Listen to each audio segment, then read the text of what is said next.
The Sales Follow-up.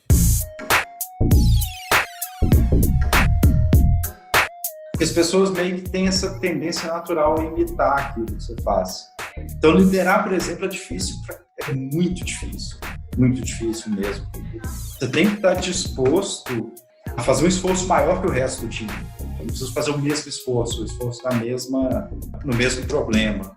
Mas se você quer que um comportamento seja adquirido por todo mundo, você tem que ter aquele comportamento 10 vezes mais que o resto.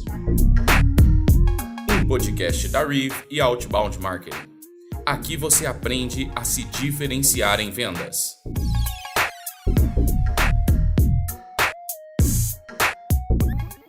Fala pessoal, bem-vindos a mais um The Sales Follow-up.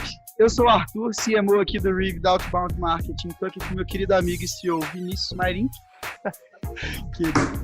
CEO, fala galera, tudo jóia?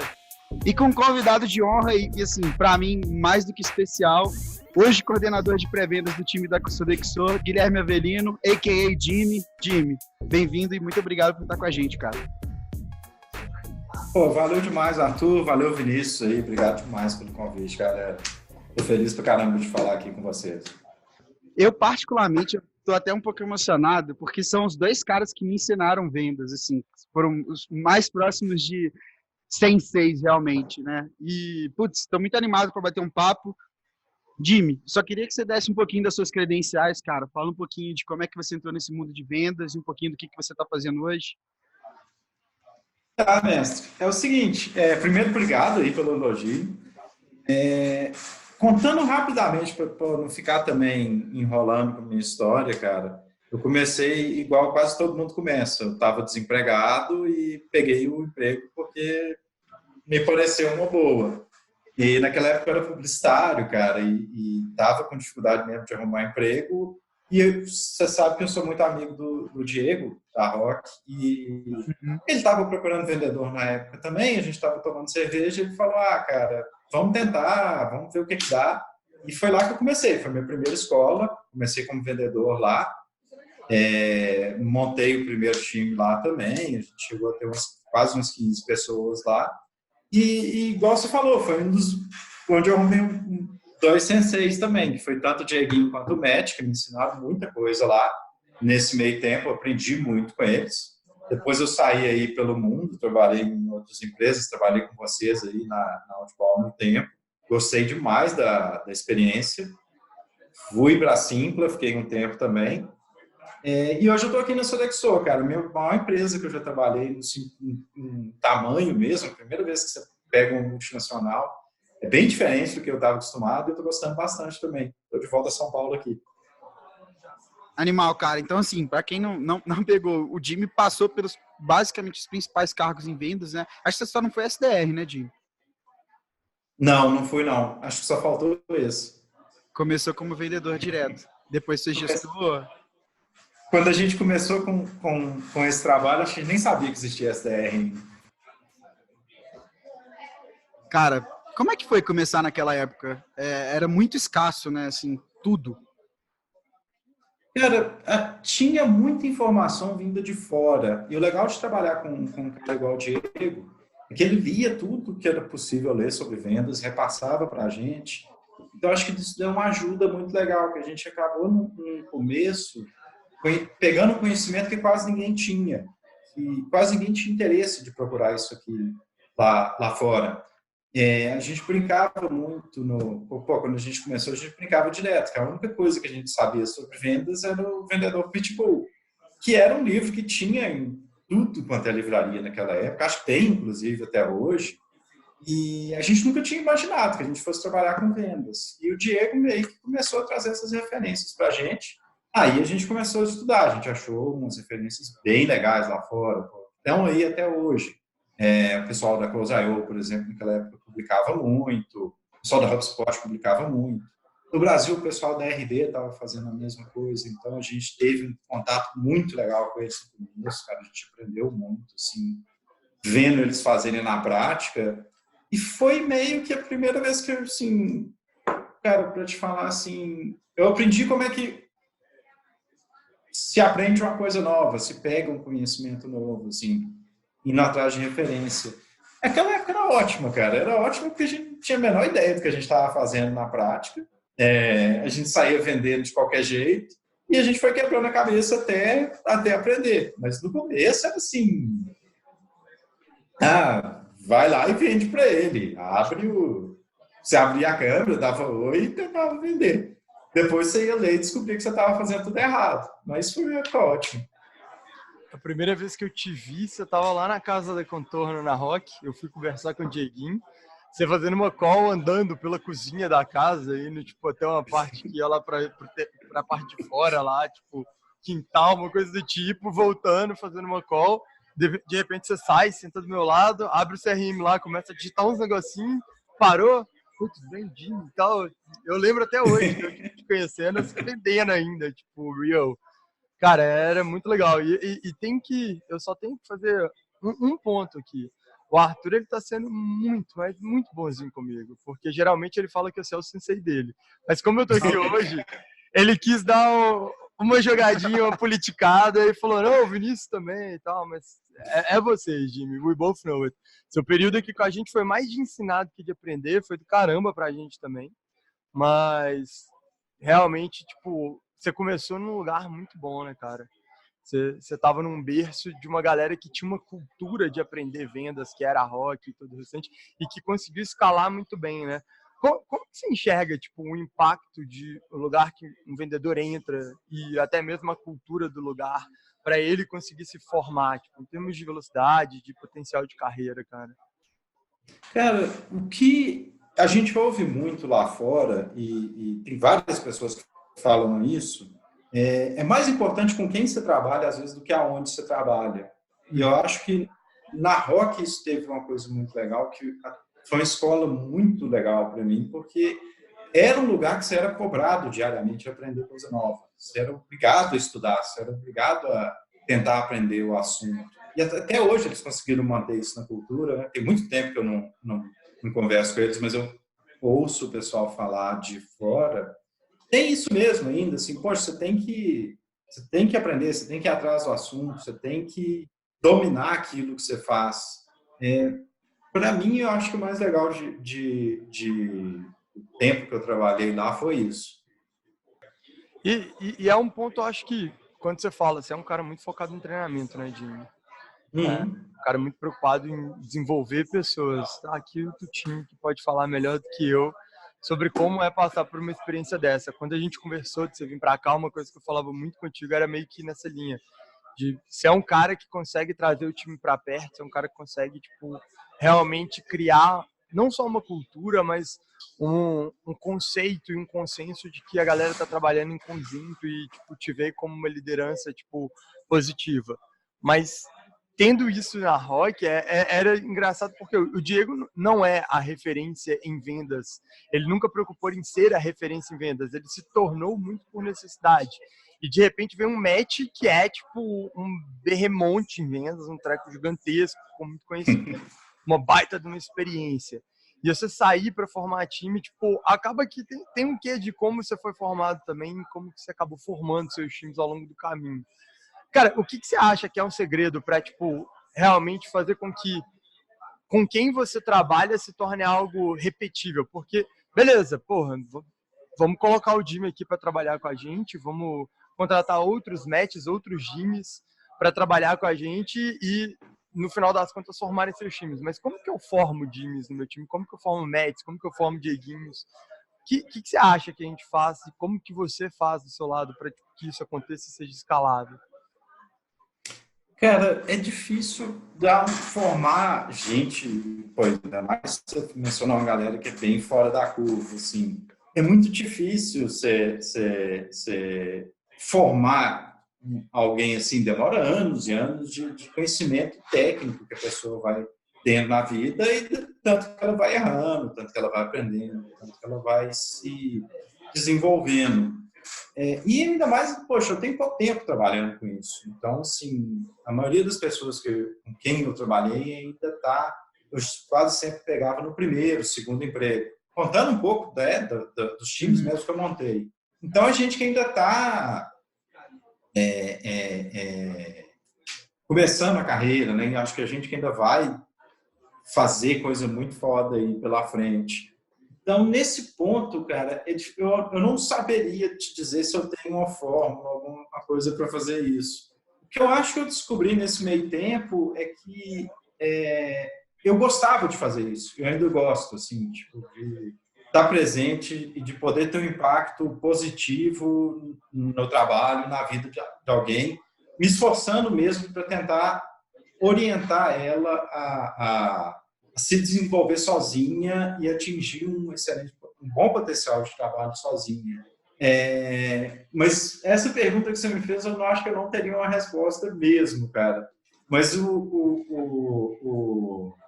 no dia a dia, eu acho que o que tem ajudado muito é entender o que ela quer. Eu vou ser muito sincero contigo, cara. Eu acho que você tá sendo humilde demais, assim, velho. Formar um Dieguinho, formar um match, com certeza não é fácil. Mas, porra, eu acho que você é um cara que coloca a galera no trilho certo, saca, velho? Muito mais do que você colocar o cara na estrada, você mete o cara no trilho e dá, tipo, impulso, velho. O cara tem que ter uma locomotiva boa ali na frente e depende muito mais dele. Mas você é um cara bom de fazer isso, velho. Não tem o track de já ter um Dieguinho, já ter um match, mas ó o Tutinho aqui. Ó a galera que você já fez que é do caralho, velho. Eu acho que. Gui Mendes.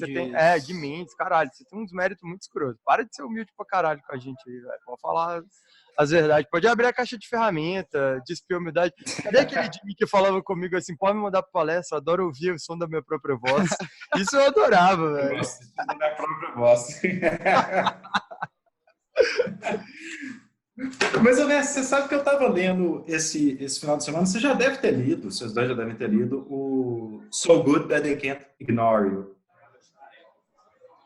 Uma das coisas que eu li muito no livro, que eu estou tentando aplicar com a turma aqui, foi um pouco do que aconteceu comigo, cara. Eu nunca tinha imaginado que eu fosse trabalhar com isso. Eu fosse trabalhar nem só com vendas, nem ajudando a desenvolver e fazendo treinamento e fazendo coaching. Mas foi uma coisa que à medida que eu fui aprendendo, que eu fui ganhando conhecimento específico nessa área, cara, eu fiquei tão feliz de conseguir fazer isso bem feito, de conseguir dar uma ajuda a quem estava começando na carreira ali, e conseguir ajudar a pessoa a se desenvolver.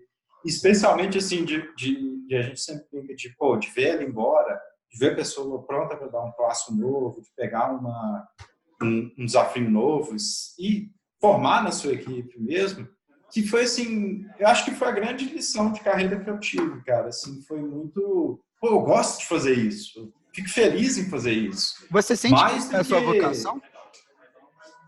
Cara, eu não sei se é uma vocação, mas eu sei que é uma coisa que eu... Pois é, cara, mas eu acho que é uma coisa que eu descobri que eu gosto de fazer fazendo. Então, assim, parte disso é feedback loop, porra, Jimmy. Parte disso é feedback loop. Você gosta de fazer, mas você sabe que você tá fazendo bem. Porque se você estivesse quebrando tanto a cara e fazendo só, tipo, tô fazendo, eu quero fazer, eu quero ser bom. Tipo, você conta de você tocando guitarra. Não, mas falando sério, esse é um negócio que você naturalmente sempre teve um feedback positivo. Você é um cara que tem uma personalidade muito diferenciada, cara. E acho que isso cria uma sinergia muito boa com as habilidades que você foi desenvolvendo ao longo do tempo, sabe? Você gosta de fazer, mas olha o quão positivo é o feedback ao longo do caminho. Eu acho isso muito foda, cara. Tipo assim, na tua história em especial, uma das coisas que eu acho mais legais é justamente que, pra mim, você é um cara que sabe explorar muito bem seus pontos fortes. Você sabe dar um double down muito forte nos seus pontos fortes. Sair da zona de conforto e tentar trabalhar para ser excepcional com seus pontos fracos é burrice, velho. E você é um cara que acaba não fazendo isso. Então, tipo, logicamente, acho que você até pode contar pra gente um pouquinho de como que é o aprendizado, porque em algum momento eu sei que você já tentou. Todo mundo passa por isso, mas hoje você é um cara que já tem uma maturidade, uma experiência também, tipo, e um track record que trazem mais isso pra ti. Putz, é foda conversar com você, Jimmy, porque eu sei que você é humilde, velho. E aí eu não vou concordar com essa visão de si mesmo, cara. A gente vai ficar discutindo isso aqui, velho. A galera vai falar que eu sou teu bobo-ovo. Mas cara, o mais... Fala, mestre. Não, assim, eu acho que existe um ponto de vista, assim, de quem passou por trabalhar com você, assim, que é... Acho que é um primeiro elemento de liderança de presença, né? Então, assim, cara, você estar disponível, seja para as conversas mais difíceis ou no próprio dia a dia, dando alguns toques, uma característica importante de liderança. Mas, cara, o que sempre mais me chamou a sua atenção, Jim, é ser atento às melhores referências, saca?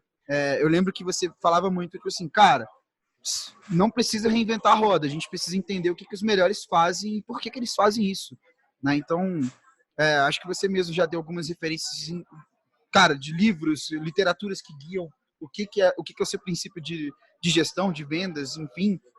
Eu acho que um dos pontos que o próprio, trazendo até o próprio o elemento da Rock, é que isso foi presente, né, desde do começo da empresa, né, de, cara, como é que a gente consegue estar próximo das melhores referências? E aí os caras foram lá e trouxeram essa referência para dentro de casa. Eu acho que isso é muita diferença e eu vejo pouca gente atenta com isso hoje, né? Principalmente no mercado de vendas do Brasil, que é um mercado novo, né? Então, tem muito novo marinheiro que parte para navegar sem ter realmente um fundamento por trás do que está fazendo. Cara, eu acho que tem uma coisa que o Vini falou, que eu acho que foi o que me ajudou a começar nessa carreira, foi mais ou menos o seguinte. A primeira vez que eu contratei alguém, a primeira vez que eu montei um time, eu não tinha muita ideia do que eu tinha que fazer. Obviamente, a primeira vez que você contrata, você está meio que perdido. Eu comecei a ler sobre o assunto e alguém me falou, olha, quando você contratar uma pessoa, uma coisa simples de você fazer, eu vi essa referência lá fora, não me lembro aonde, basicamente, pede a pessoa para escrever o que ela quer. Pede a pessoa para escrever assim, olha, eu tenho esse plano aqui para 3 meses, 6 meses e 1 ano. E é uma coisa que eu repito, inclusive, até hoje. Acho que com todo mundo que eu trabalho, eu peço a pessoa, primeira tarefa, fazer isso. E isso ajudou muito, cara. Foi meio que por acaso que eu tentei isso, mas aí, à medida que eu comecei a fazer, começou a dar muito certo. E aí começa o loop de feedback, assim, o pessoal que eu pedi para fazer isso gostou, falando, ó, cara, que legal, foi bom que você tinha me pedido esse exercício, eu nunca tinha pensado na minha carreira desse jeito. E aí eu falei, poxa, acho que a gente já fez ele junto, né? E assim, é muito bacana. Quando você vê que uma coisa começa a dar certo, você meio que vai caminhando naquela direção, você tenta aprender mais, você tenta aprender mais. E foi mais ou menos isso. O dia que eu acho que eu percebi que eu queria me aprofundar nesse assunto e começar a estudar mesmo e ter uma metodologia séria, aprender com quem faz muito bem, foi quando eu acho que eu estava quando eu estava saindo da Rock.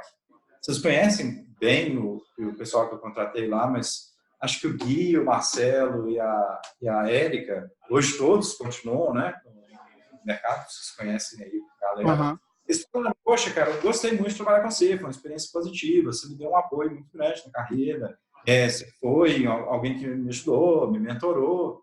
E eu fiquei meio surpreso, eu falei, pô, eu fiz isso? É verdade? Eu falei, não, é verdade, tá, você fez isso e aquilo. E tem muito isso, você tem aquela sensação boa de ter feito uma coisa que ajuda alguém, você tenta fazer de novo, acho que foi nessa que eu fui me aprofundando e fui aprendendo a fazer isso. E aí, hoje em dia, eu já tento manter alguma coisa bem prática ali no dia a dia, para continuar fazendo esse tipo de coisa. Massa. Entrando mais, então, nesse elemento de coaching específico, Jim, o que você acha que foram as principais dificuldades no começo? Porque acho que um dos principais elementos que ressoa com a nossa galera, assim, que ouve a gente, nossa audiência, é o perrengue que eles estão passando agora, né? Então, qual foi o perrengue que te acordou para isso? Você consegue citar pelo menos uns 3, assim, que você olha para trás e fala, cara, não devia ter feito isso, ou isso me levou a fazer isso? Cara, o primeiro perrengue que eu passei, e foi quando eu comecei a estudar direito, o que era ser gestor, o que era ser gerente, e aí o que foi levando a coisa toda para evoluir para o que era treinar e fazer coaching com a galera, eu acho que muita gente vai se identificar, é que à medida que você vai montando um time, você contrata uma pessoa, 2, 3, 4, se o seu time é pequeno e o resultado não vem, você consegue pular no telefone, você consegue ligar, você consegue fazer uma venda no final que você bate a meta daquele mês e o resultado você consegue trazer. Quando o seu time tem 15, tem 10 pessoas, isso já não dá mais certo. Mas você só percebe quando você tenta fazer isso e fala, porra, errou, esse mês a gente não vai bater. E aí eu comecei a olhar para trás e falei, caramba, eu não tenho mais esse impacto direto no resultado final. Eu não tenho mais esse impacto direto em quanto a gente vai trazer no mês. Eu posso passar o dia inteiro pendurado no telefone e tentando ajudar eles a vender, a fazer a venda final, que não vai fazer, o impacto vai ser mínimo. A meta é muito alta. Aí quando eu percebi isso, eu falei, cara, eu tinha que ter começado há 3 meses atrás a treinar esse pessoal, a entender quais são as dificuldades deles, a ensinar eles a até se desenvolverem sozinhos, mas agora ferrou, porque agora eu estou 6 meses atrasado nesse trabalho. E eu acho que foi esse primeiro perrengue que me ensinou muito, assim, a primeira vez que eu apanhei com isso. E é isso, quando você começa a estudar, você vai e descobre que lá no High Output Management está escrito há mais de 40 anos que o resultado do gestor é a soma do resultado do time. Mas acho que a gente só aprende quando a gente apanha também. Eu ia falar do High Output agora, é bom porque a sinergia do time é alta. Eu tava assim, cara, basicamente, a gente tá fazendo um treinamento aqui interno com os gestores todos, falando de High Output, e tá bem fresco ainda, né? Mas é basicamente, tipo, o teu poder vai sendo diluído, no caso de, tipo, afetar a soma não, o resultado final, e você, tipo, consegue diluir ele afetando um pouco em todo mundo, né? Então, tipo, fazendo com que todo mundo, tipo, realmente tenha um resultado melhor, que é a lógica, afinal, de ganho em escala, né? A melhor maneira de se aproveitar o gestor é você trabalhando todas as 10 pessoas do time, tipo, ao mesmo tempo, e não trabalhando com ele e entregando mais alguma coisa. Isso é um negócio que, putz, é triste porque eu já passei por isso sem, tipo, é aquele aprendizado que você aprende na dor e não no amor. A gente já passou isso, o Arthur também já passou isso, você já passou. A gente quase sempre subestima a dificuldade de escalar um time, né? E acha que realmente vai dar conta, você fica com a síndrome de super-herói. De, não, eu vou carregar, eu vou fazer. Principalmente quem trabalhou com o Dieguinho, porque o Dieguinho é um super-herói. Então você vai chegando em um determinado momento, fala assim, vou dormir 2 horas em uma noite, igual o Dieguinho faz ali, vou tomar um Red Bull, alguma coisa, e vai. E você morre, você não dá conta. Mas, beleza, o momento, tipo, de esclarecimento, onde você olha e fala, 3 meses atrás eu devia estar treinando o time, ele quase sempre é um momento de desespero também. Muito gestor que está nesse primeiro momento, ele não tem um conforto de falar assim, olha, beleza, agora eu vou consertar para os próximos 3 meses. O que é uma decisão acertada nesse momento, Jimmy? Eu acho que a gente pode discutir o que fazer para você não cair no erro, mas a gente sabe que muita gente ainda cai. Então, para quem cai no erro, o que fazer? Se o cara, tipo, tá desesperado agora, procurando um conteúdo que ajuda ele, e ele vai te ouvir falando. O que esse cara faz? O que você fez, tipo, nesse seu momento? Vini, esse lado, eu tenho muito cuidado em dar esse tipo de conselho, cara, porque tem várias situações que a pessoa pode estar. Por exemplo, se a gente já viveu várias delas. Se você está trocando vendas e sua empresa não tem investimento, você está na boca do caixa, é uma coisa. Se você está investido, é outra. Se você não é uma empresa gigante igual eu estou agora, é outra. Em cada uma, o tempo que você tem de reação é diferente e o resultado que você tem que ter com aquilo é diferente. É muito diferente você tomar uma decisão olhando para o caixa e olhando para o fluxo de caixa e sabendo que você tem que ter um impacto nele amanhã, e é muito diferente você tomar essa decisão sabendo que, não, calma, a gente tem dinheiro para mais tanto tempo, vamos voltar e refazer.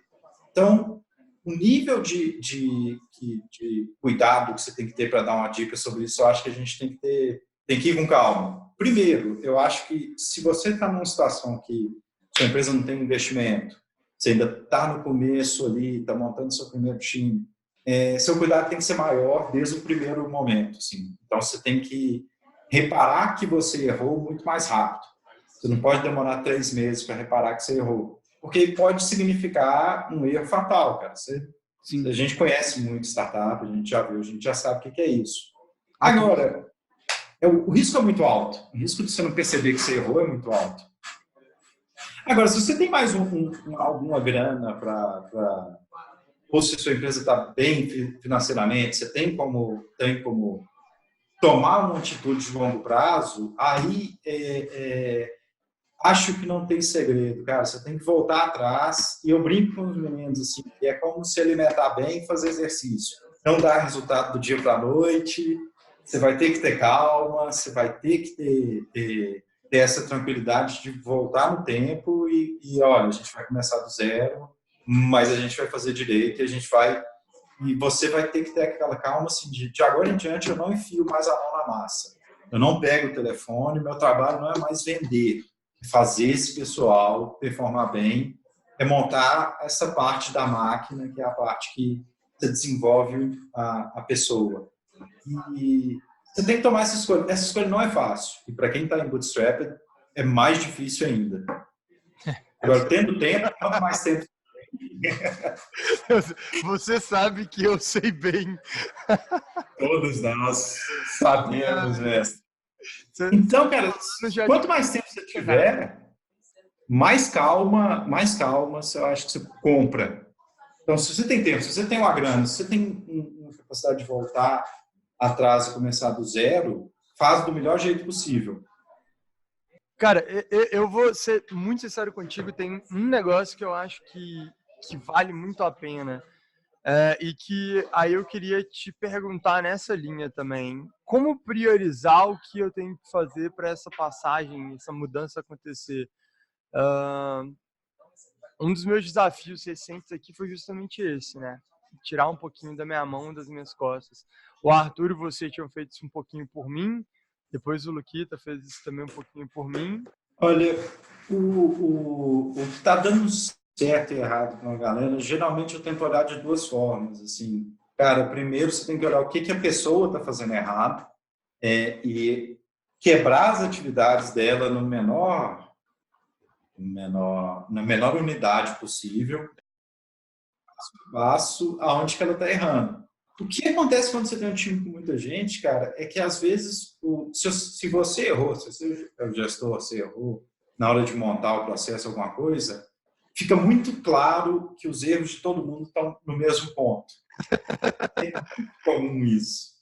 Porque a gente, quando monta, a gente meio que cria a regra do jogo e as pessoas puxam tanto as coisas boas que a gente faz como os defeitos que a gente tem também. Então, cara, você começa a ver um padrão de comportamento aparecendo em todos ali. Mas você tem que começar a fazer. Acho que a primeira parte é assim, padronizar como você olha para todo mundo. Então, assim, vamos falando sobre vendas, sendo bem específico. O pessoal está errando na conexão, eles estão errando no diagnóstico, eles estão errando na hora de apresentar a proposta. Onde está esse conjunto de erros e onde ele está maior junto com todo mundo? E aí você tenta fazer um treinamento em conjunto com o pessoal. Você pode fazer isso com o Kickstart, você pode fazer numa reunião semanal, mas isola aquele ponto e trata só aquele ponto com todo mundo. Fala, de agora em diante, a equipe pode errar em tudo, mas a gente vai acertar nessa parte aqui. Fica muito óbvio uma vez que você tem o jeito certo de olhar, cara, que é justamente assim. Se a empresa já está nesse ponto, né, de olhar para o treinamento, olhar para o coaching, olhar para o desenvolvimento individual de cada um, é porque ela já tem lugar, processo de vendas, já tem um produto que já achou, né, algum market fit, alguma coisa assim. Então, se já está nesse momento de olhar para isso, já tem um processo, é só quebrar ele nas menores unidades possíveis e ver onde todo mundo tropeça no mesmo lugar. Eu acho que isso é o primeiro passo. Eu acho um primeiro passo foda, assim, e aí tem algumas regras, né? Você tem que ter visibilidade do processo, talvez você tenha que parar de... E é a primeira dor, né, que a gente estava discutindo. Você sai de rodar o processo para você tentar acompanhar o que está acontecendo com todo mundo. E aí você tem que ter um CRM, uma ferramenta de Sales Engagement já populada, você tem que confiar nos dados e você tem que acompanhar o time também no dia a dia, né? Ainda assim, quebrar numa menor unidade quando você fala, a primeira unidade clara que a gente quebra é o funil. Eu tenho diferentes etapas, então tem que ter as unidades ali já bem definidas. Talvez esteja errado porque você não preocupava com isso, que é uma coisa que acontece de vez em quando. Então, eu tenho umas etapas aqui que servem de referência para mim. Aí cada um usa de um jeito. Você vai começando a ter aquelas dores de desorganização de processo inicial. Mas a gente também consegue ir para etapas ainda menores, né? E num âmbito individual é muito mais fácil de analisar, né? Então, talvez eu pegue uma cold call, quebre ela em etapas. Então, eu estou conseguindo gerar conexão, eu estou conseguindo criar rapport, eu estou conseguindo qualificar, extrair, fazer as perguntas corretas, entender o fit do cliente, do perfil o perfil do lead, na realidade. Então, eu vou quebrando em pequenas etapas. É bem essa lógica mesmo, né, Jimmy? E uma coisa que a gente tem que aprender com o tempo, cara, e isso acho que demorou até eu pegar, é mais ou menos o seguinte: eu saber onde está o erro é diferente de eu conseguir impactar o erro e corrigir aquilo em volume e fazer aquilo ter impacto na minha receita. Acho que se a gente der uma olhada naquele... me fugiu o nome do livro agora, Cracking the Sales Management Formula, Cracking the Sales Management Code, é um livro muito legal que ele abre com isso. Fala assim, olha, você conseguir identificar o problema é uma coisa completamente diferente de você conseguir agir sobre o problema. Muitas vezes você sabe, poxa, o problema tá... Vamos pegar uma coisa que é comum, cara, em quase toda empresa que eu visito. Meus vendedores não apresentam proposta, eles só enviam uma tabela de preços, depois ficam fazendo follow-up. A pessoa não pega aquele comprometimento, né, do momento de compra. Você já deve ter visto isso várias vezes, é comum. E a gente acaba no começo virando para a pessoa e falando assim, cara, vai lá e vende mais, não, vai lá e apresenta proposta, faça mais, trabalhe mais. E quando muitas vezes não é só isso, assim. É a mesma coisa que você está mexendo com o time de futebol e falar, cara, sei lá, vai lá e faz o gol. Não é problema, corre mais. Não. Corre mais. Marca melhor. Faz alguma coisa aí. Então, isso é assim, cara, e treinamento foi quando eu percebi que era o meu jeito de impactar isso, assim. Então, você para com a pessoa e fala, peraí, por que você não manda proposta? Vamos tentar entender. Vamos dar um passo atrás. Por que você não está mandando? Por que você não está fazendo isso? O que está te impedindo? O que está sendo sua dificuldade? E aí você consegue impactar o resultado, você consegue trabalhar o motivo pelo qual aquele número está daquele jeito. Não sei se ficou tão claro, mas acho que no livro ele diz muito bem, que conta uma anedota, que ele tinha um filho pequeno, né? Esqueci o nome do autor agora, se algum de vocês lembrar, vocês podem... Cara, eu não tô reconhecendo esse livro de cara, mas eu vou dar uma pesquisada. Depois nos comentários a gente coloca um link para ele lá, que é um livro que eu recomendo bastante. Mas ele fala, poxa, eu saí de casa, né, e deixei meu filho pequeno com acho que o filho tinha uma babá. Quando ele volta, ele vê o filho dele assim no quarto, quinto degrau da escada, e a babá, uns 10 metros de distância, a babá fala com ele, não, calma, eu sei onde ele está. Poxa, você saber onde ele está, e você saber que é perigoso, é diferente de você conseguir agir se ele começar a cair. E acho que foi essa diferença que eu percebi mesmo, assim, agir tem que ser no nível da pessoa, assim, você tem que estar próximo dela, você tem que estar próximo do dia a dia, você tem que estar vendo como ela executa o trabalho, e exatamente como é que aquele erro se manifesta e conseguir deixar claro, tanto para você quanto para ela, que aquilo é um erro. E aquilo é algo que precisa ser corrigido. E você vê aquele erro no relatório, é muito fácil. A gente tem 40% de quebra na última etapa do funil. Isso é inadmissível, que é a etapa mais cara, é a lead mais qualificada, eu quero pelo menos 80% de aceite. Eu não posso chegar para a pessoa e falar, olha, está em 80%, poxa, vamos, eu quero 90%, vamos embora. Você tem que identificar como é que aquilo se materializa na hora do trabalho e ajudar a pessoa a desenvolver a melhorar aquele ponto, na aplicação mesmo. Uhum. Cara, viaja nessa analogia que eu tive. Assim, na verdade, o Jimmy, como gestor de um time de vendas, o que você precisa... Você, na verdade, você precisa convencer o vendedor a mudar o seu comportamento perante as atividades que ele realiza. Então, você precisa vender isso para ele, né? Você precisa E basicamente onde muitos gestores fazem é que eles não conseguem customizar essa experiência, né? Pensa que o seu vendedor, Jimmy, ele é um comprador, sacou?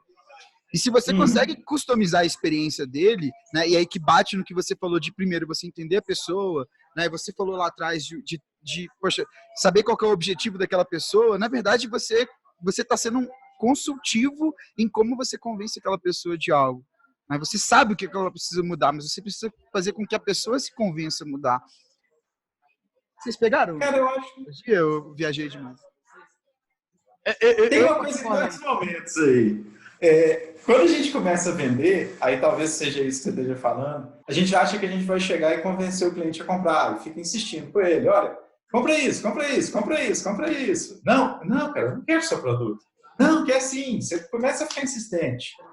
Depois você aprende que você não consegue convencer ninguém a comprar. Você tem que entender se a pessoa precisa daquele produto e tentar tirar as possíveis objeções que ela tem. Acho que quando você está trabalhando com pessoas, é análogo um pouco a descoberta que você faz, é que você não consegue obrigar ninguém a mudar de comportamento. Não adianta você insistir, brigar e mandar. A motivação tem que vir interna dela. E você tem que descobrir, assim, primeiro, você tem a pessoa certa fazendo o trabalho certo, e se a pessoa está disposta mesmo a fazer aquela mudança. Não sei se eu viajei mais que você também, mas acho que a gente tentou. Eu acho, e aí assim, eu vou tentar dar mais uma palhinha. A gente pega, cara, lógico que isso não é uma regra, existem exceções, mas a gente pega alguns esportes, igual basquete, futebol, eu gosto muito dos dois particularmente, e os melhores técnicos nesses cenários, então hoje no basquete é o Steve Kerr, no futebol a gente tem um Guardiola, que é tipo um monstro. Os melhores técnicos, eles foram jogadores. Mas mais do que terem sido jogadores, a gente tem N outros caras que também passaram por isso, eles entendem que eles têm que passar o fundamento para o jogador na hora dele cobrar uma execução. Então, muito mais do que o Guardiola virar e falar assim, então, a partir de agora a gente vai marcar pressionando, ou do Steve Kerr falar assim, o Golden State vai jogar um small ball com caras pequenos e abrindo espaço, movimentando muito. Ele sabe exatamente como ele desenha para que o time dele enxergue o passo a passo, o step by step. Então ele está fazendo o que o Jimmy falou. Ele divide na menor unidade possível. Ele pega o Daniel Alves e fala assim, vamos pensar na defesa. Perdemos a bola, o que acontece com você? Aí ele desenha qual que é o momento do campo que ele vai, ele tipo fala com ele como que ele tem que fechar um cara, que tipo de movimento que é errado, então você vai dar o bote, você não vai dar o bote. E ele começa a colocar no cara justamente um coaching de fundamento. Não é tipo assim, cara, você não pode pressionar, ou você tem que subir pro ataque toda vez. Quando que você sobe pro ataque? Quando a gente vê esse movimento do time. Como que você olha isso da sua referência? E é basicamente o que a gente vai acabar fazendo em vendas. Em vendas, o que o Jimmy, por exemplo, vai pegar para fazer no coaching é para falar, vamos pensar nesse cenário, qual que é o seu ponto de vista sobre o que está acontecendo com o lead? Então, o que você faz agora? Por que você não manda uma proposta? Olha só como que você constrói a sua visão, a sua perspectiva, e a partir dela você toma uma decisão muito mais acertada. Eu acho que essa base de fundamento ela é bizarramente mais forte e ela é muito mais fácil de ser passada não só por alguém que vivenciou, mas por alguém que entende a fundo o que acontece. Um estudioso pode chegar lá? Pode ir, consegue. Você tem um Bill Belichick, que é tipo um absurdo também no futebol americano, e é tipo um esporte estrategicamente cabuloso. Mas ele tem tipo uma galera também ajudando ele tipo, para fazer uma porrada de coisa de coaching específico de fundamento. Ainda assim, eu acho que o trampo de gestão ele é meio que esse. E aí eu acho que é divertido, Jimmy, que é um negócio que a gente pode conversar, que é a segunda camada, né? Porque quando você é um gestor direto de um time de 5, 10, 12 pessoas, você é o cara que faz isso com o vendedor. Mas e quando você tem tipo uma linha intermediária, o middle manager, ali no caminho, começa a se tornar ainda mais difícil de você decodificar o que chegou do vendedor, como que isso passou pelo seu gestor e como que isso vai chegar até você, né? Então, tipo, cria uma camada de complexidade maior e você tem que ajudar o gestor a identificar o vendedor e aí ele saber como ele atua em... Puta, você ensinar alguém gestão de vendas, né? Isso é bizarro. Confesso que até hoje ainda não tive essa experiência de ter um time de middle managers entre eu e minha equipe. Até hoje, todas as equipes que eu tive, eu estava diretamente ligado com quem estava executando na ponta. Imagino que vai ser um outro aprendizado, assim, à medida que eu tiver que fazer isso mais para o futuro.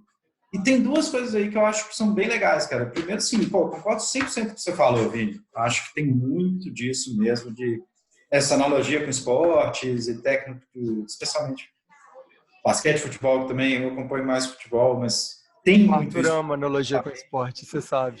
O Arthur ama. Mas aqui, só para me defender, o Matt Doyle no Vendas B2B Summit falou sobre vendedor como um atleta de alto desempenho, tá? Ai, meu Deus. Tô bem referenciado.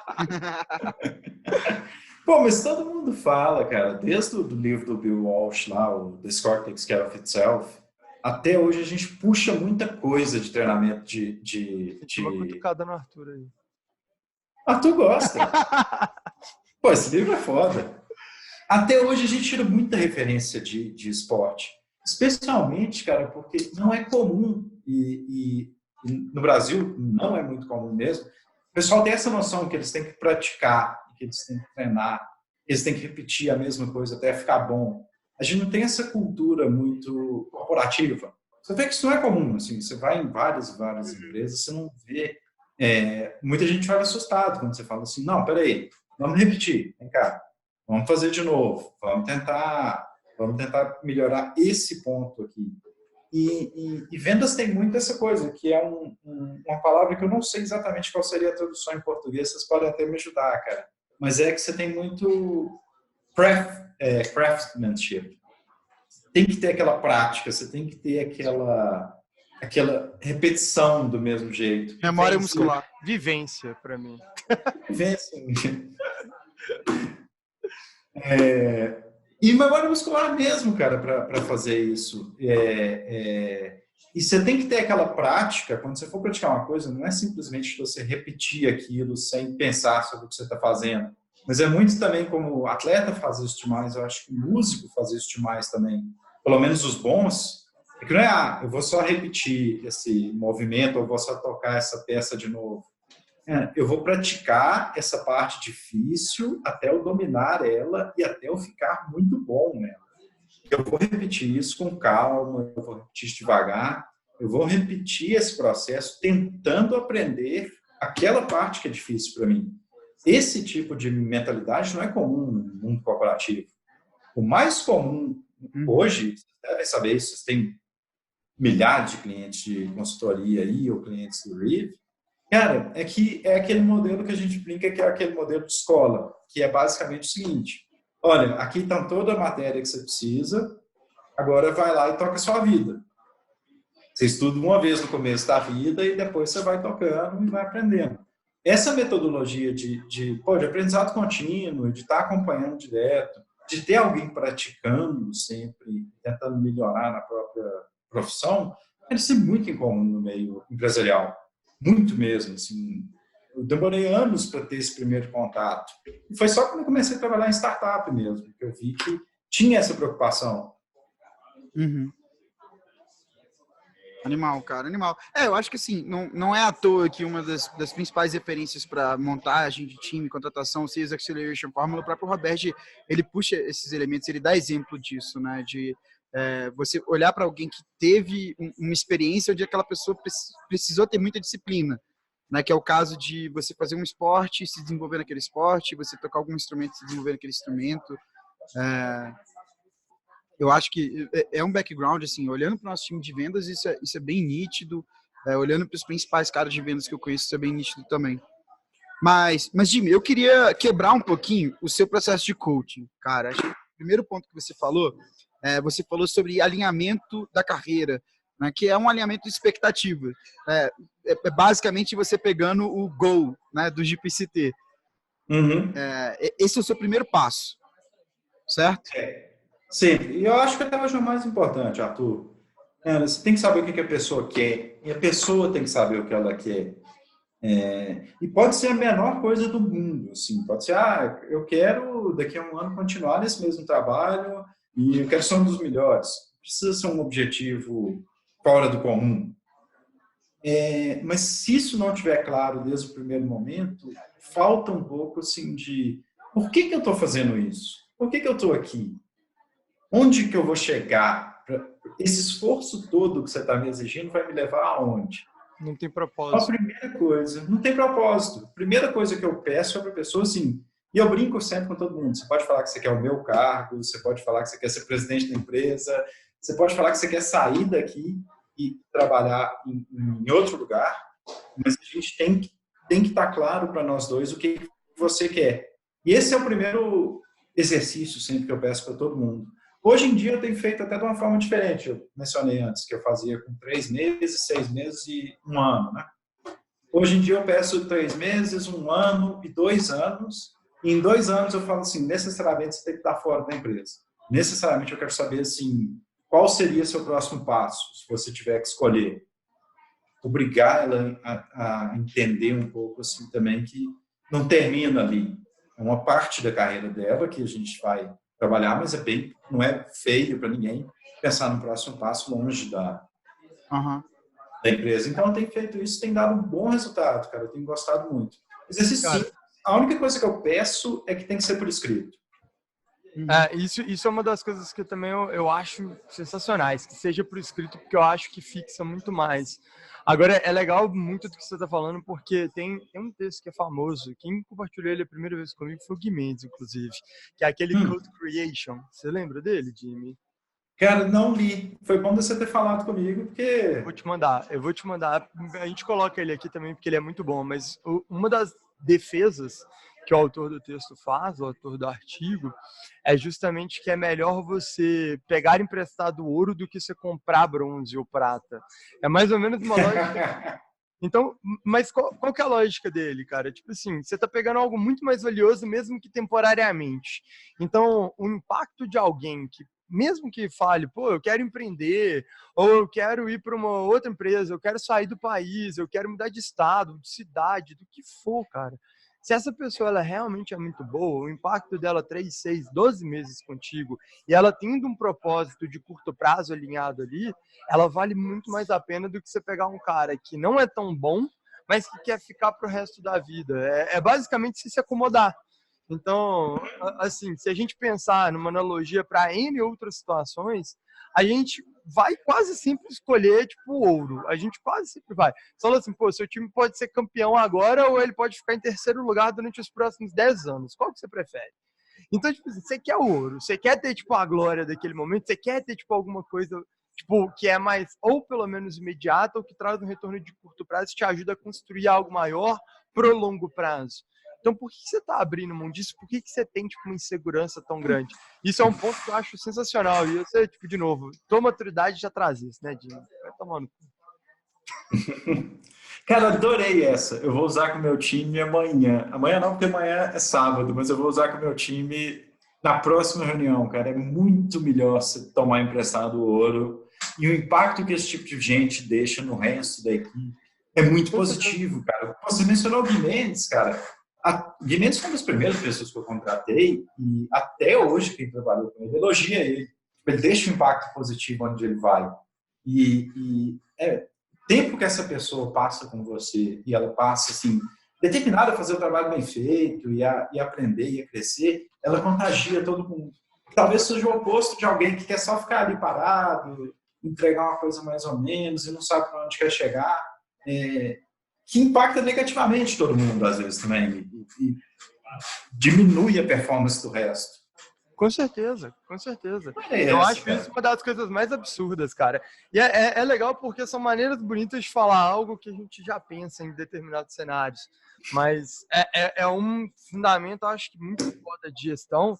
E quase todo mundo é contraproducente nesse sentido, porque tem medo de perder a pessoa. E aí acha que, putz, se eu alinhar e ela falar que essa não, eu vou deixar quieto, vai que ela vai ficando. Cara, eu já trabalhei em lugares que as pessoas elas iam ficando, elas se acomodavam ao longo do tempo. É triste, ninguém quer estar nesse lugar.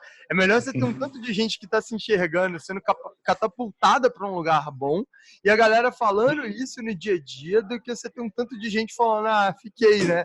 Porque esse cara, ao longo do tempo, até a performance dele cai. Então você tem que trazer isso para cima. Pô, sensacional. Mas, desculpa interromper, pode continuar aí tua linha de raciocínio. Além de alinhar, tipo, o propósito, o que mais que a gente faz? Cara, só completando o que você falou, fala, mestre. Não, manda bala, depois eu completo. Só completando com isso que você falou, Vinícius, isso aí que quando a gente faz, e todo mundo já caiu nesse erro, cara, às vezes de tentar segurar e tudo. Mestre, você otimiza para quem é ruim, você otimiza para quem você não deveria estar ali. Então, e a gente faz isso às vezes sem perceber, né? O medo de perder alguém que é bom, você acaba criando um ambiente onde só quem é ruim quer ficar. Sim, sim. Cara, perder é normal, você vai perder. Poxa, já perdi os melhores profissionais que já trabalharam comigo e até hoje eu fico muito feliz porque eles saíram numa boa. Eles saíram sabendo que tinha chegado a hora e eles ajudaram a trazer gente para ocupar aquele espaço, gente tão boa quanto o que ia crescer para ocupar aquele espaço. Cara. Concordo 100%. Otimizar para gente ruim é uma droga, né? E é uma via de duas mãos, cara, assim, para quem já teve a experiência de estar num lugar onde teu gestor está otimizando, para todo mundo ficar lá e você tem a experiência de falar, em algum momento eu vou sair, e você fala, vou sair, e recebe, isso é recebido de uma maneira muito negativa, você sabe que isso deixa marca, então, tipo assim, atrapalha até teu relacionamento de longo prazo. No teu caso, por exemplo, 90% dos caras que eu conheço, na realidade 100%, isso é unanimidade, 100%, todo mundo trabalhou contigo, tipo, na época de rock ou aqui com a gente, fala que trabalharia contigo de novo, e isso é um negócio que vai sendo compounding, né, então você vai construindo algo que retoma, porque lá na frente, se você tiver que trabalhar com alguém e tiver alguém muito bom, que já trampou contigo disponível, esse cara vem trabalhar de novo com você, ou vice-versa, ou você vai trabalhar com ele, isso é absurdo, cara. É absurdo porque a gente não pensa no impacto de longo prazo de fazer isso acontecer. Se você deixa um cara sair e é uma experiência péssima, ele não vai voltar. Independente do processo de estar com você ter sido bom, se a experiência de saída é ruim, você não retorna, velho. Você vai retornar e em algum momento, se você quiser sair de novo, vai ter de novo desgaste, anos para recuperar relacionamento. Então, pô, isso é foda. Mas desculpa, Tuts, eu te... Nada, irado. Putz, muito foda. O que você falar? O que eu ia perguntar é o seguinte. Um dos pontos, assim, beleza, a gente precisa entender o propósito, entender o objetivo, mas isso não é fácil, né? Varia muito de pessoa para pessoa e tal, mas você tem alguma dica para conseguir essa espontaneidade e conseguir ser um pouco mais efetivo nesse ponto? Não é algo fácil. É melhor. Por exemplo, eu viro para você e falo assim, imagina que eu sou seu gestor, e eu falo, cara, aonde você quer estar daqui a 3 anos? Onde você quer estar daqui a 3 meses? Assim, isso não é uma resposta que é fácil para todo mundo. Eu tô perguntando isso porque a gente conversou sobre isso quando você era meu gestor e eu lembro que foi um momento difícil, assim, eu não consegui te responder com tanta clareza. Você tem alguma dica para facilitar isso? Assim, cara, do seu ponto de vista como gestor, tem alguma técnica que você usa? É bem na linha de gerar rapport para o cara se abrir, porque eu acho que realmente existe um receio natural de falar que eu quero sair ou que eu quero fazer alguma outra coisa, e até mesmo de vez em quando de falar, eu quero o seu lugar. Tem gente que vai ter esse receio, né? E não é todo mundo que tem a capacidade de conseguir fazer isso, né? Assim, criar uma free bullshit zone, né? Esse é um processo que, eu acho que eu nunca parei de pensar, mas acho que o Jimmy constrói isso naturalmente também. Tem algum segredo para isso, Jimmy? Cara, eu sempre falo com todo mundo e com todo mundo que eu peço para fazer esse exercício, que não é fácil mesmo, não é para ser fácil. E é um bom sinal do que está vindo pela frente, assim. Nosso trabalho, se ser vendedor não é fácil, se ser SDR não é fácil, trabalhar com gente igual a gente que tem essa cobrança, tem essa necessidade de fazer a pessoa evoluir, envolve um treinamento diário, envolve você estar desconfortável. Então, o que eu falo com eles é assim, olha, é para ser difícil mesmo, é para ser desconfortável mesmo, é para te fazer pensar mesmo, e eu faço questão que seja por escrito, porque eu não quero que você me enrole. Então, o melhor jeito é colocar as cartas na mesa de primeiro, assim, falar, cara, pessoal, é difícil, é chato. Dou um exemplo, assim, uma das melhores vendedoras com quem eu já trabalhei, acho que vocês já conheceram ela, na Simpla, eu trabalhei com a Jéssica, até hoje eu tenho contato com ela. E quando eu pedi para ela para fazer esse exercício, eu acredito que ela demorou umas 3 semanas ou algo mais. Ela realmente olhava para mim e falava, poxa, eu não sei exatamente qual que era. Quando ela chegou com o exercício pronto, era assim, completo. E foi assim, uma das melhores experiências que eu tive trabalhando com ela, foi depois de 6 meses mostrar, olha, aquilo que a gente tinha combinado, você chegou. Não foi fácil. Não foi fácil de ter um objetivo, não foi fácil chegar no objetivo, mas a gente pegou a gente chegou no primeiro ponto combinado. Milestone, né? No primeiro milestone. Milestone. Vai ficar mais difícil a partir de agora, mas eu tenho certeza que a gente dá conta. Então, eu acho que é uma boa forma de você começar, deixando claro que, olha, não é fácil, não é comum, vai te deixar desconfortável e é bom que você se acostume a ficar desconfortável por um tempo. Uhum. Eu acho que é um negócio legal, eu tô até procurando aqui para ver qual que é o nome, porque eu esqueci, velho. O Google fala sobre os times terem, tipo, uma característica para eles ser... Os times de alta performance do Google, dentro de uma pesquisa interna, eles tinham uma característica que é, tipo, eu esqueci qual que é o termo específico, mas é uma lógica... Psychological safety. Isso, psychological safety. Eu acho que isso é um trabalho do gestor, e isso é um negócio que o Jim fala muito bem, tipo, de te deixar confortável numa zona em que você consiga falar. E eu acho que todo mundo que está em gestão deveria colocar isso realmente, tipo, em pratos limpos, porque existem estilos diferentes. Eu acho que eu tenho capacidade de fazer isso em algum nível, Jim, mas eu sou muito diferente em estilo de gestão contigo. Foi o que eu conversei quando eu te chamei para trabalhar comigo, né? Falei assim, cara, eu acho que a gente é o oposto. Enquanto você, o Gui Mendes, o Arthur estão mais pro lado do ursinho carinhoso, eu sou o rancinho. Então, tipo assim, eu sou o zangado dos 7 anões. Não tem como. Chamar de anão é bem divertido. Mas, no fim das contas, eu sentia muito isso, porque apesar de eu achar que eu consigo criar, nos momentos necessários, tipo, uma psychological safety de fala o que você quer, de vez em quando eu também travo isso por comportamentos que podem gerar algum tipo de receio. E nesses momentos em especial, por mais que você ainda tenha alguns erros, nesses momentos é importante você deixar em aberto de, cara, o que foi falado aqui não vai ter punição. É um processo de ajuda. Mas o que eu acho mais legal é que é muito natural, assim, quando você fala de uma pegada de isso que você falou lá no início com a gente. Uma das coisas que você gostou não era ajudar a carreira só do PC, era ajudar a pessoa.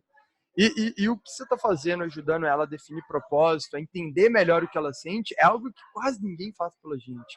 A gente entra na faculdade, a gente não sabe nem o que a gente está fazendo lá e por que a gente está fazendo e para onde que a gente está indo. E quase sempre a gente encontra figuras ao longo do nosso caminho que param e falam assim, velho, pensa um pouquinho mais. Por que você está fazendo isso? Como que você está? E a gente, tipo, é grato a esse processo. Então, se você encontrar alguém que já tá pronto, essa é uma ferramenta necessária para você trabalhar como gestor. Mas se você não encontra alguém que está pronto, é parte do seu trabalho criar tipo ferramental e ter esse primeiro milestone. Pô, eu acho isso um encontro de dois mundos muito sensacional e sendo sincero, eu peco nisso com uma frequência muito maior do que eu gostaria. Isso é difícil de fazer por caramba. É bem difícil. E é algo que eu pelo menos falhei muito nas primeiras vezes que eu tentei fazer, que eu tentei implementar isso. Acaba que você tem um impacto, você consegue ter algum impacto muitas vezes, mas não era na equipe toda, ou não é da forma que você esperava ter. Mas o que você mencionou para mim de psychological safety é uma coisa interessantíssima, que as pessoas com quem eu já trabalhei, elas estão muito acostumadas hoje em dia a esconder os erros por medo de tomar uma crítica, e a gente tem que fazer mais ou menos o caminho oposto. Me mostra onde você está errando.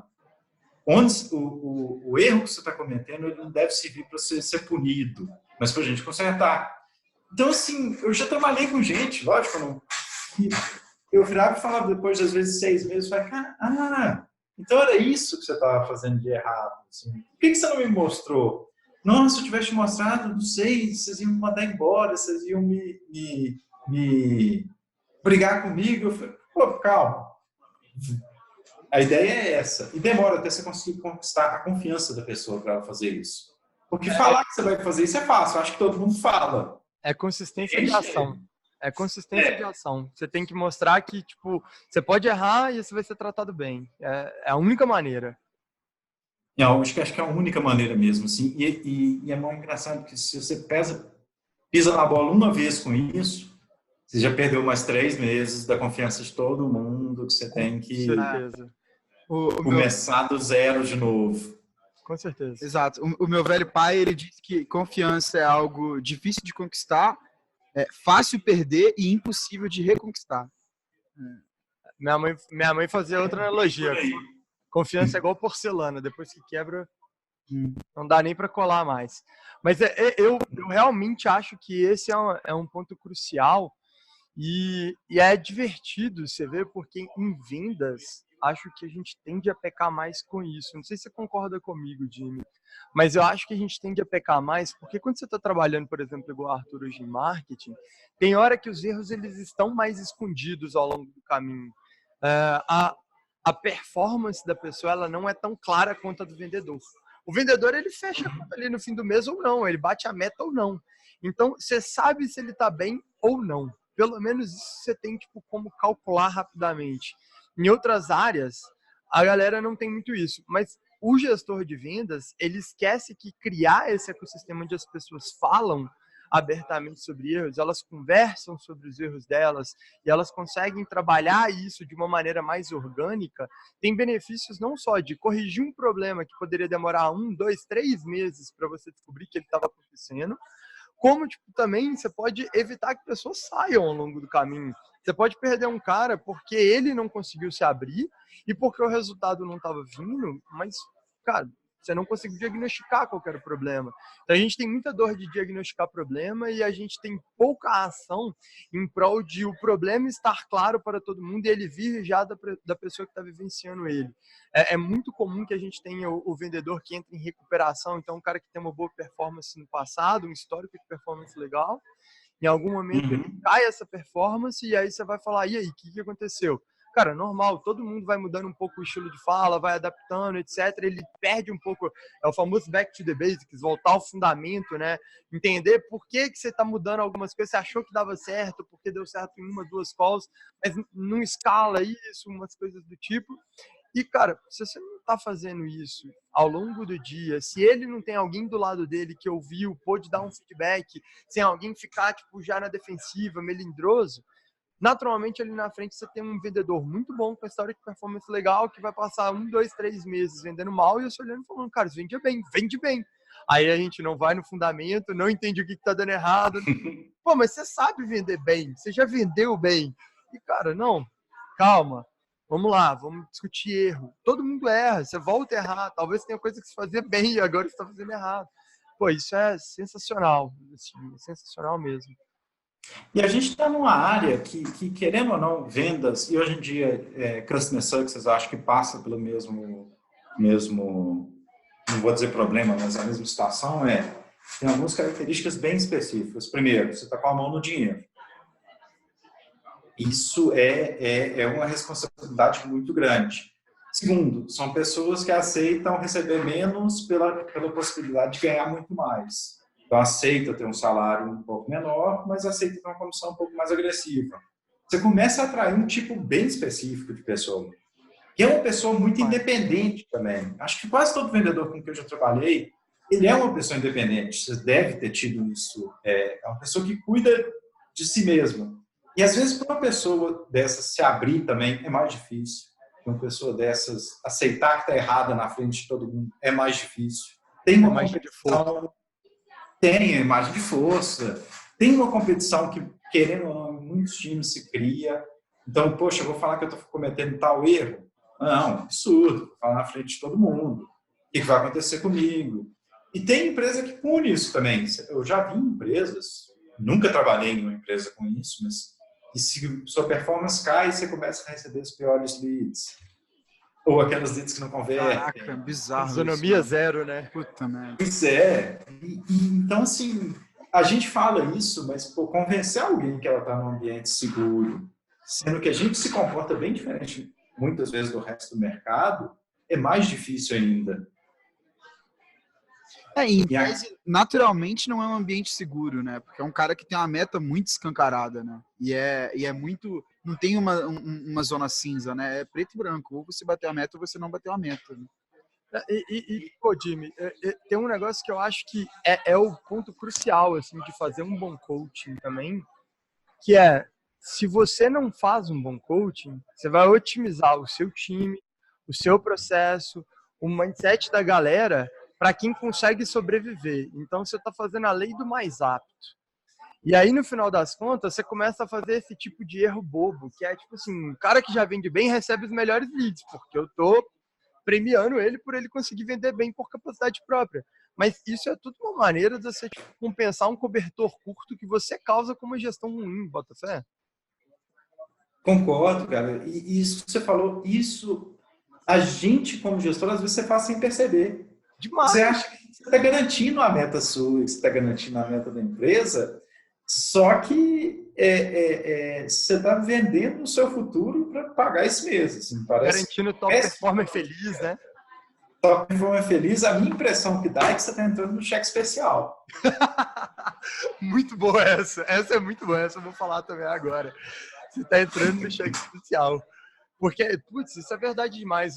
A importância do coaching para você conseguir ter repetição, escala e pelo menos ter uma base sólida, caramba, é absurdo. E tem outra coisa, Vini e Arthur, cara, pessoal, a gente não treina gerente. A gente, sim, eu pelo menos eu acho que eu não vi pouquíssima gente ser treinado para ser gerente. E o primeiro erro que a maioria comete, e não sei como é que vocês veem isso, mas eu já vi isso acontecer demais, é que quando você vira gestor, você não é mais responsável pela meta, você é responsável pelo processo. Com certeza. Mas a gente não sabe isso. E aí, o primeiro erro é que você quer bater a meta de qualquer jeito, você quer bater a meta de qualquer jeito, você não cuida do processo, você não cuida da saúde do seu time, você não cuida do desenvolvimento individual de cada um, e a conta vem. Ela não pode não vir no primeiro mês, mas depois de 6 meses ela vem, depois de um ano ela vem, porque você não... você não levou você não criou um ambiente saudável, você não criou uma equipe de alta performance. Você foi batendo meta desse mês, e a meta do mês que vem, a meta desse mês, uma hora você perde o controle disso. Seja pelo tamanho do time, seja por alguma outra variável que saia do lugar. Às vezes você tem um mês com lead menor, com menos leads, ou alguma coisa assim. E ninguém te conta isso. Você só descobre isso depois de anos e anos que você olha para trás e fala, porra, então eu devia ter feito isso lá atrás. Eu devia ter deixado esse processo mais sadio lá atrás. Você é o dono da máquina, no final das contas. Demais. E vou te falar, Jimmy, você estava comentando aqui agora que daqui a pouco você já vai conseguir passar pelo processo de formar gestores e de ter esse middle management. O Andy Grove, no High Output Management, ele fala, né, que o intuito dele com o livro não é falar com o CEO e não é falar com o cara que está na linha de frente mesmo ali. É falar com o middle manager, porque esse cara ninguém cuida dele. Ele fala exatamente isso. E eu tô passando por esse processo em algumas áreas aqui nossas, inclusive vendas, e eu tô tendo conversas quase que diárias em alguns casos para tentar passar esse nível de noção, porque para mim é muito difícil passar essa perspectiva de tipo, olha aqui, tá vendo o deal flow? Você tá vendo como ele tá um pouquinho abaixo nesse ponto e com essa pessoa? É isso que você tem que olhar, é isso que você tem que garantir que não está acontecendo. Ah, mas, pô, eu tô fazendo o ciclo diminuir, a taxa de conversão aumentar. Sim, mas se ele aumentar a taxa de conversão e diminuir o ciclo, vai acontecer que o pipeline dele vai ficar cada vez mais vazio ao longo do tempo e ele ainda não vai bater meta porque ele não tem volume. Então ele tem que entender que ele tem volume. Como que você mostra isso para ele? Então assim, quando você tipo entende que a meta é da pessoa, mas você tipo ajuda a dar visibilidade, dar ownership, que é um negócio quando a pessoa sente que ela é propriedade dela, é responsabilidade real dela bater a meta. E você só tá dando um ferramental e tá dando tipo um direcionamento ao outro, a pessoa se movimenta muito mais e ela se sente muito mais merecedora. Não tem aquela treta de você falar, nossa, será que tô fazendo tudo isso porque eu dependo de X, Y, Z? Não, eu melhorei. E isso é tipo um processo benéfico do coaching também, você empodera pra caramba a galera, né? Conseguir fazer isso. E é engraçado, você empodera a pessoa, isso é muito bom. E você, às vezes, aí contando, você talvez cria o monstro que vai vir no futuro te pegar. Vendedor, igual a gente falou também, é uma pessoa muito, como a gente falou, independente. E quando ele pega esse primeiro cargo de gestão, ele traz o quê? A bagagem que ele tinha antes. Que é, cara, se der pau, pode deixar, eu resolvo. Eu resolvo. Eu sei me virar. E não é essa habilidade, mas é uma habilidade que a gente acaba contratando gente que tem essa característica, que tem essa forma de olhar para os problemas. E aí, fazer essa transição de vendedor para gerente, que é o mais comum, né, igual você mencionou antes, Sim. O bom técnico geralmente foi jogador, você tem que quebrar essa noção na cabeça dele. Isso aconteceu comigo. Eu sabia me manter bem quando eu era vendedor. Pô, bati minhas metas, eu consegui tirar minha grana. E eu carreguei essa mentalidade ainda nos meus primeiros meses como time, até entender que eu não era mais dono daquilo. Não era mais eu não era mais responsável pela meta, eu era responsável pelo time, pelo processo e de construir a regra do jogo. E aí foi uma das razões pela qual foi assim a primeira porrada grande que eu tomei que me fez olhar e entender aonde eu estava errando. Ficou muito óbvio depois de um tempo. Cara, esse é um dos principais ensinamentos que eu acho que se eu fosse começar em gestão ou eu estivesse entrando em gestão agora, eu gostaria de receber. Eu vou ser muito sincero contigo. Eu já quebrei muito a cara de diferentes maneiras com isso, até perceber que esse era o motivo real. Você tende a encontrar, quando você fala desse jeito, Jimmy, você tende a achar que é simples. Na hora que dá errado, você fala, pô, olha só, eu tô me dedicando muito. Não. Você tende a colocar o problema em todo o restante porque aquilo era uma força sua. Você não consegue enxergá-la como uma fraqueza de repente. Então você procura tudo que você pode estar errando ao longo do caminho. Tudo, tudo, tudo. Menos dentro daquilo que você achava que era uma força. É muito pouco trivial parar e falar, tipo assim, pô, olha essa força minha, é ela que tá me fazendo dar errado. E de novo, você criou o seu próprio monstro, assim, você foi, tipo, o tempo inteiro incentivado a manter aquilo e de repente, não é mais assim. Só que ninguém te avisou que não era assim. Então, ter essa noção... Porque ninguém sabia, né? Com certeza, mas é aí que tá. Hoje já tem gente que sabe, hoje já tem gente que tá contando isso para você. Mas continuando nessa lógica de o que não te contaram sobre seus coaching e gestão de time, cara, o que foram os seus principais aprendizados nesse caminho? O que você diria pro Jimmy há 5 anos atrás? Eu acho que o que eu mais aprendi teve 2 pontos aí que eu se eu pudesse voltar uns 5 anos atrás eu teria me ensinado. Mas o primeiro teria sido assim, eu teria estudado com mais calma essa questão assim de como conduzir com as pessoas. Eu teria tentado ter um processo um pouco mais cedo. E no começo você ouve falar assim, o pessoal falando, faz um one-on-one com o seu vendedor, faz um acompanhamento semanal. E eu fazia, só que eu não tinha a menor ideia do que eu precisava falar. Você chegava ali e falava, deixa eu ver seu pipeline. E aí, tá tudo bem com você? Pô, me conta desse cliente. Não tinha essa noção, assim, eu não tinha essa clareza do que eu tinha que fazer, qual método eu tinha que seguir, por que a sessão tinha que ter uma forma. Uma coisa bem legal que eu aprendi recentemente, que eu estava fazendo, tirando uns certificados aqui de PO e de Scrum Master. E essas coisas têm que ser meio que uma cerimônia mesmo. Não é um encontro, não é um bate-papo. Elas têm uma certa informalidade, mas a cerimônia ela tem um objetivo e ela tem alguns rituais que você tem que seguir. Eu queria ter aprendido isso antes, porque eu não teria gastado tanto tempo, às vezes, fazendo alguma coisa que era sem propósito, alguma coisa que era eu não sabia no final medir se estava indo certo ou se estava indo errado. Eu acho que a primeira coisa que eu daria é igual a gente fala vocês já devem ter falado isso para muita gente também quando você trabalha com vendas. Poxa, tem um processo, mesmo que ele seja ruim, ele é alguma coisa que você consegue construir em cima.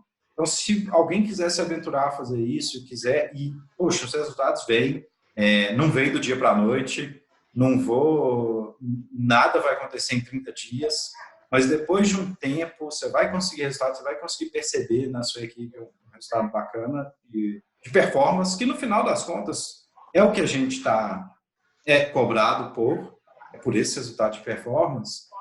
Tem um processo, mesmo que ele seja ruim, você consegue evoluir em cima dele à medida que você vai fazendo isso todo mês ou toda semana, dependendo aí de como é que sua equipe trabalha. Legal. É bem na linha de ter um fundamento, né, do que você está fazendo.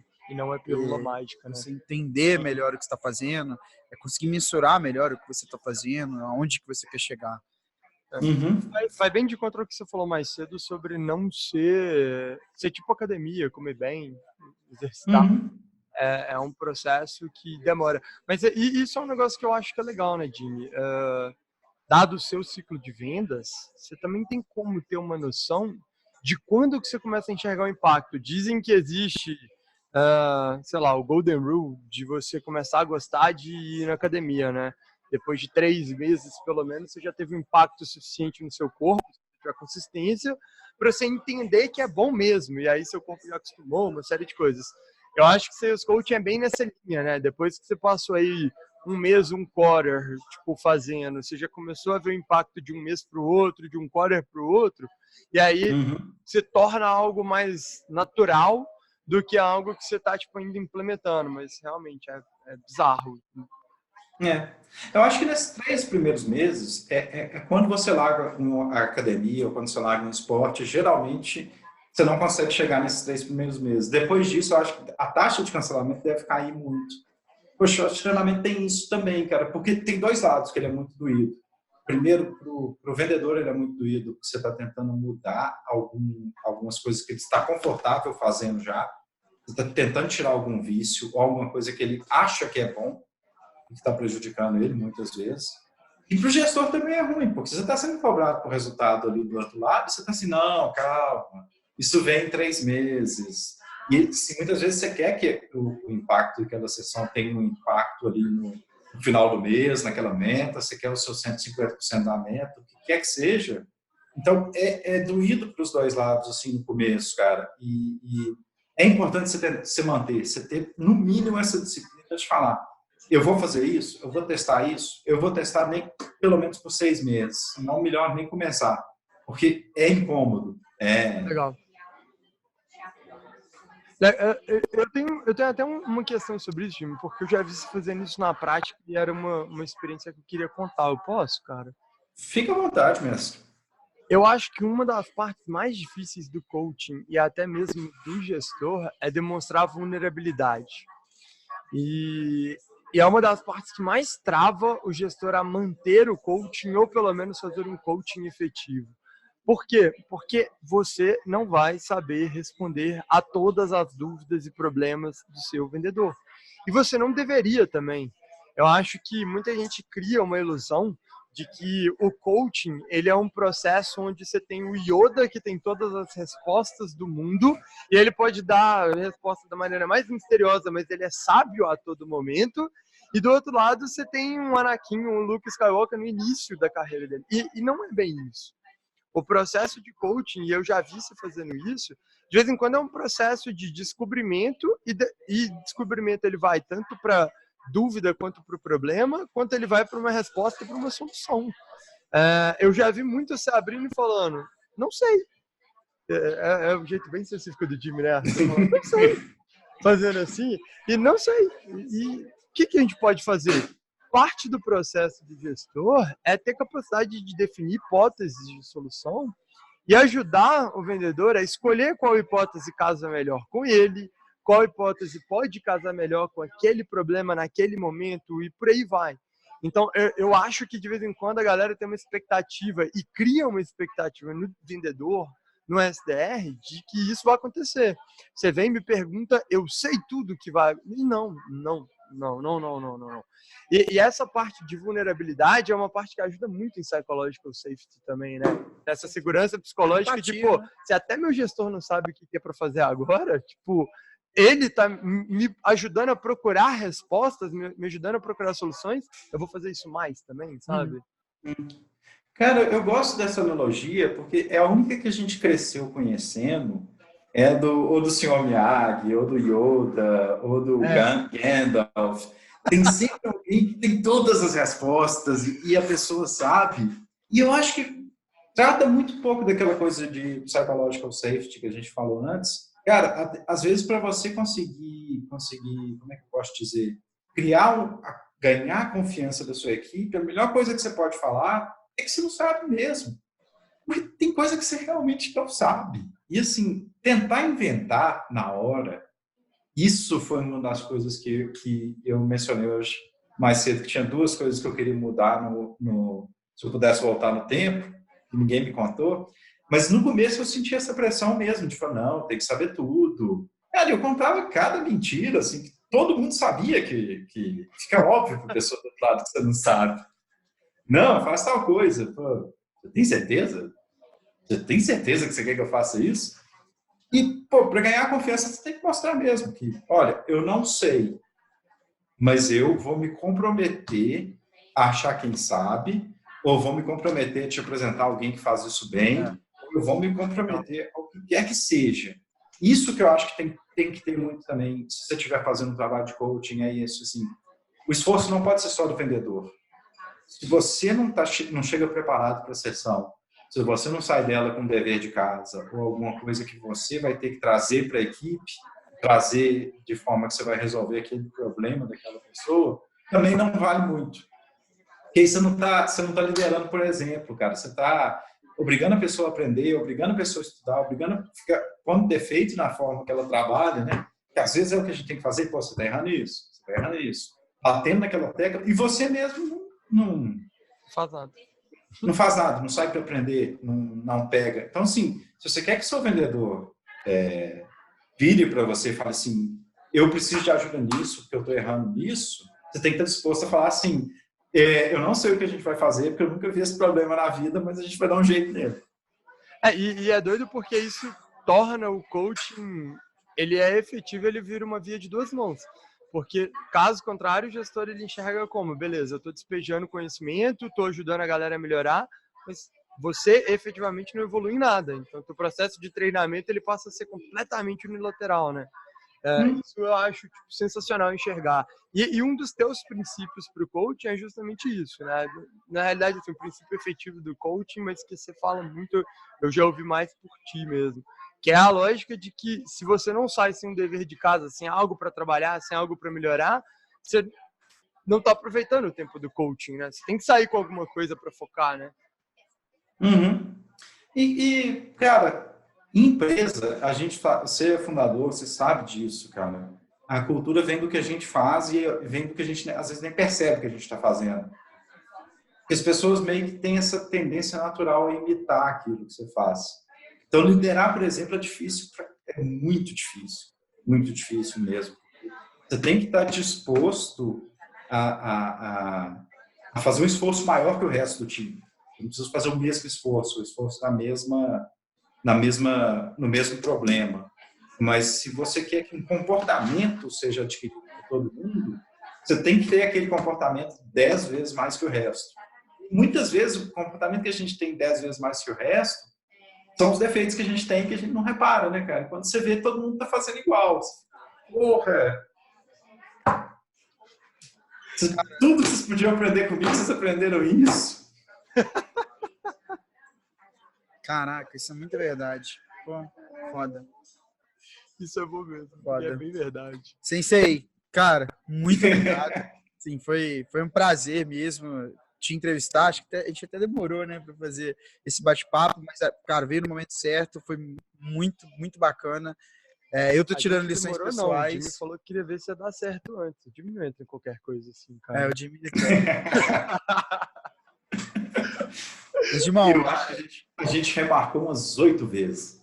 Pelo menos. Foi difícil. Pelo menos. Mas deu certo, cara, e foi animal. Obrigado mesmo. Muito obrigado, Jimmy. Novamente. Vinícius, Arthur, obrigado, cara. Valeu demais pelo convite aí. Gosto demais. Adorei ter participado. Espero que eu tenha ajudado, assim, trazido alguma coisa de útil. Coisa, verdade. Coisa. Adoro. Alguns comportamentos a gente não perde nunca. Faz o seguinte, promete pra gente também que tem parte 2. Se você prometer, a gente já tá tranquilo. A gente faz a parte 2 A gente ficou devendo. eu adorei falar com vocês mesmo, cara. Foi muito legal. Uma experiência bem bacana. Eu tô com saudade do pessoal aí. Quando eu estiver em BH, a gente marca uma cerveja. Você vai pro escritório Fechado. novo já. Combinado. Fechado. Valeu, galera. Obrigadão.